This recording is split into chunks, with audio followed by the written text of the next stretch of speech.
Hi, I'm Georgia. I work for Greenbean by NRG. I'm an account manager. I recruit for roles primarily out of region as well as in the northeast. So obviously what's really important for me is to meet my candidates. I get to know them and get to speak about the role with them and the potential company that they're going for. So my main priority is to meet you face to face. Unfortunately, working out of region, that's not always possible. So what we do, and primarily what is very popular in the recruitment industry, is video interviews. Today I'm going to talk a lot more about what to do for a video interview and give you some top tips on how to perform, prepare and overall to get the most out of it for you. So first things first, it's really important to prepare yourself and dress appropriately for an interview. Although it's not technically face-to-face, you are going to be sitting with a recruiter or a potential employer, and it's important to dress as if you were going for an interview. Not only does this give off the right vibe and the right impression that you're making the effort for the employer, but it does also put you in the right mindset. Second tip is to prepare your surroundings. So obviously you don't want any distractions. Just like you were in an interview, you wouldn't have any babies, any kids, any pets, anything like that surrounding you. So it's important to kind of close yourself off, make sure you've got half an hour to an hour, however long the interview slot's going to last, and make sure there's none of those distractions around you.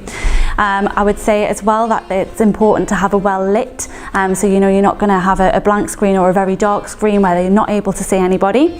And then of course what is behind you, so make sure that you've got no kind of wall art, no ticking clocks, anything like that. Just make sure that your background's neutral.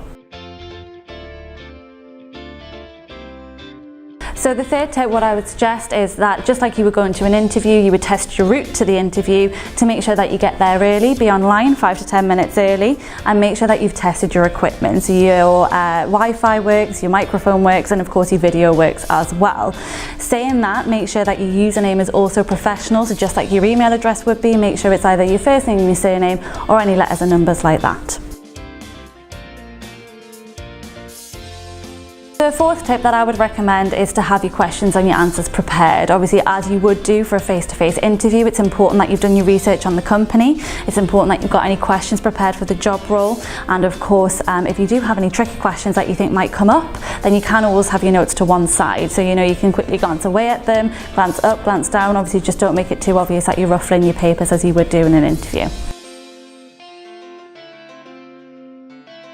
Tip number 5 is body language. So it's important to stay engaged with the interviewer. So maintain eye contact. I appreciate that's hard to do via video, but as long as you're looking at the screen and looking at them, it does show that on video. So you're not looking off to the left, off to the right, looking at your notes, being disengaged. Just make sure that you're up straight, you've got an open body language, and that you're keeping your eye contact with them. So to summarise, treat it like a face-to-face interview. Dress for success. Stage your surroundings, test your equipment, prepare questions and answers, and maintain eye contact and body language.